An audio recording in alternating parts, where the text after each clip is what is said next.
He loved it, so that became our ritual. And people were otherwise kind of one-edged or terrified of them. People were really careful off the trade. But more than anything, you just go on a wild ride with both off those movies. And I just love them. Ron Howard has lived in Hollywood longer than most people have been alive. Hester did as Opie on the Andy Griffith Show when he was 6 years old. By the time had directed his first film, he'd already spent 20 years watching how great performers operated and action. I thought today was a huge improvement. Are you nuts? Play to each other. Are you nuts? That gave him something rare in Hollywood. Perspective from both angles. Standing on set as a kid, I learned to worry at actors before I learned to direct them. Howard once said, "I sure do. How could I ever forget? It's like seared into my brain." Oh man, it's a great story. Most directors study film theory or stage technique. Howard studied survival. He watched legendary performers handle pressure, fame, and a brutal honesty of the camera lens. When Howard moved behind the camera, he brought that understanding with him. Heck knew what actors needed because he needed those same things himself. The calm during chaos, the trust when a thing's working, the freedom to fail without judgment. These 7 actors gave Howard something beyond brilliant performances. This is Houston. Say again, please. Houston, we have a problem. We have a main bus. They showed him possibilities he hadn't imagined. They challenged his assumptions about what film acting could be. Some became long-time collaborators. Others crossed his path just once, but left permanent marks. Here are the performers Ron Howard respects above all others, not just for their talent, but for teaching him how to be a better director. 7. Russell Crowe. Russell Crowe scared Ron Howard at first, but not for the reasons people might think. You do have a name that MY name is Gladiator. When they started working on A Beautiful Mind, Howard knew Crowe's reputation for being difficult. What he discovered instead was an actor who cared so deeply about getting it right that he'd fight for every detail that Tom Hanks or Russell Crowe. Depends on the casting. 2 great artists, but there's just something special in that friendship. Russell doesn't challenge you because he's stubborn, Howard explained. He challenges you because he's already living inside that character's head. Crowe arrived on set having studied schizophrenia for months. He'd talked to mathematicians, visited hospitals, and built John Nash from the inside out. Howard had never seen that level of preparation. What impressed Howard most was Crowe's courage with vulnerability. Playing a genius, losing his grip on reality could have been showy or melodramatic. Crowe made it intimate and heartbreaking instead. He wasn't afraid to look confused, scared, or broken. That takes guts most action heroes don't have. Crowe taught Howard that difficult actors aren't always problematic. Sometimes they're just protective of the truth they're trying to create. Yeah, Russell was a member off a very short list. And a Brian in. When Crowe pushed back on the scene, it was an ego. It was instinct telling him something felt wrong. Howard learned to listen to those instincts. Their collaboration won. Crowe and Oscar Ant taught Howard a valuable lesson. Phoebeist actors don't make your job easier. They make your film better. Even when that means uncomfortable conversations. Point 6. Tom Hanks. Tom Hanks became Ron Howard's secret weapon, though neither often planned it that way. Their partnership started with Splash in 1984, when Hanks was still known mostly for comedy. Shut Up, I Am a Science. Howard saw something else beneath the jokes. He saw an actor who could make audiences believe in anything, if mermaids. Tom's having to do his angle. Yeah. I start trying to talk him through the action, and I go, there's a drone and it's coming. Tom has this gift of making the impossible feel ordinary. Howard said, put him in a space capsule or chasing ancient symbols. And suddenly it all feels like it could happen to your neighbor. That quality became essential to Howard's storytelling. He makes big concepts feel human-sized. What makes their partnership work is efficiency. After 5 films together, they developed a language that didn't require words. Howard could give Hanks a slight nod, and Hanks would adjust his performance without needing explanation. That kind of shorthand saves time and preserves energy for the hard problems. Hanks taught Howard that great leading men don't dominate scenes, they anchor them. In Apollo 13, Hanks could have played the hero's journey with grand gestures. Instead, He played a professional doing his job under impossible circumstances. That restraint made the danger feel more real. Howard keeps returning to Hanks because trust is currency in filmmaking. When you know exactly what you're getting, you can take risks everywhere else. 5.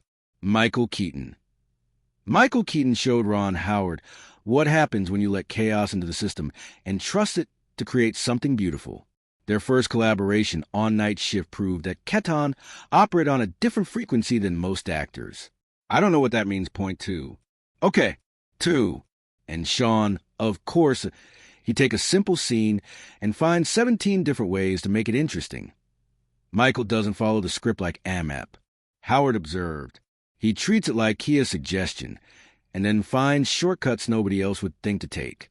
Keaton would improvise lines, invent physical comedy, and somehow never lose emotional core what the scene needed. Point 1 or 2 movies. But very early in my career, there was a subplot that I just loved. That balance is nearly impossible to achieve. What amazed Howard was Keaton's strange. People saw him as a comedian, but Howard recognized dramatic depth hiding behind the humor. Keaton could break your heart in the middle of making you laugh. That duality became crucial for Howard's understanding of casting against type. Keaton taught Howard to embrace the unexpected on set. Not every surprise is a disaster.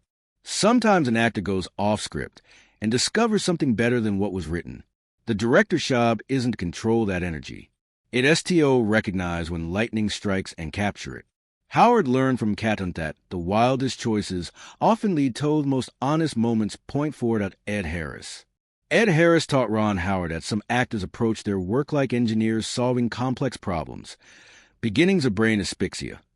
What about the scrubbers on Command Module? They take square cartridges. The ones on a limb are round. When Harris joined Apollo 13 as Gene Crone, he didn't just memorize lines. He studied flight dynamics, talked to NASA personnel, and understood every technical detail his character would have known. Ed builds characters the way builders construct houses. Howard explained, foundation first, then walls, then all the details that make it livable. Harris never took shortcuts. If his character wore a specific vest in real life, Harris wanted that exact vest. IFR Cray had a certain way off standing in mission control. Harris found that posture and made it his own. What struck Howard most was Harris' reliability. Some brilliant actors have off days or need extra takes to find their rhythm. Harris showed up fully prepared every single morning. He knew his lines, understood his character's mindset, and delivered consistent excellence take after take. Harris showed Howard that research isn't about showing off knowledge. It's about building confidence so deep that you can't forget your acting. When Harris spoke technical NASA language in Apollo 13, he wasn't reciting dialogue.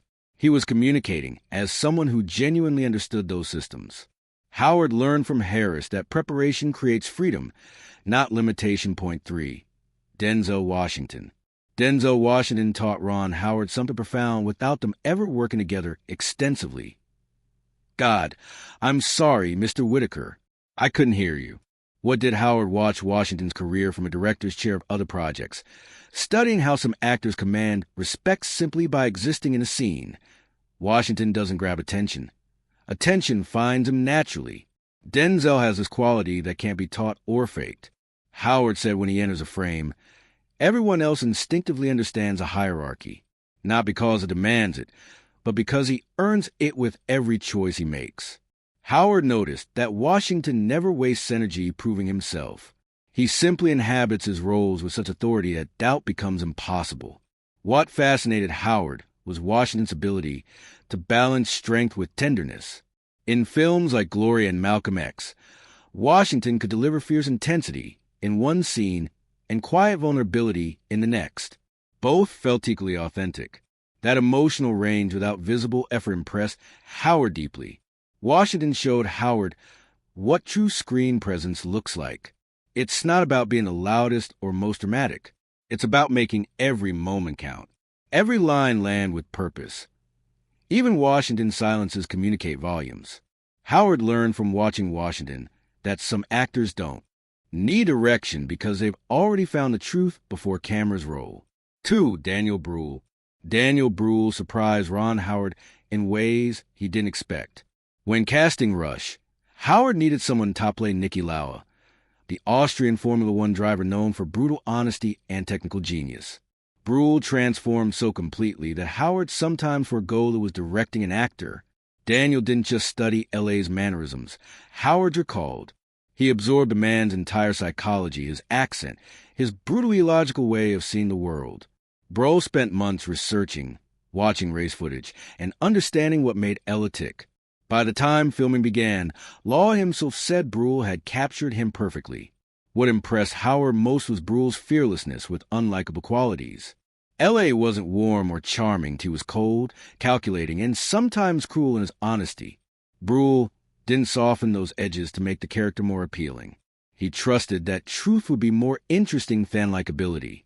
Brühl taught Howard that European actors often bring different tools to their craft. They focus less on being relatable and more on being accurate. They're willing to disappear completely into someone else's skin, even when that person isn't particularly pleasant. Howard learned from Brühl that the best performances sometimes come from actors you've never heard of. Howard learned from Hopkins that some actors don't need directors. They need someone to say action and stay out off your way. Hopkins makes Howard feel like a witness to genius rather than its guide. One Anthony Hopkins. Anthony Hopkins taught Ron Howard that the greatest acting often involves doing less, not more. Howard has watched Hopkins work from afar for decades, studied his performances frame by frame, and learned that true mastery looks effortless because it's built on absolute control. Tony can communicate entire emotional landscapes with the smallest movement of his eyes. Howard said, "Most actors push to make sure you feel what they're feeling.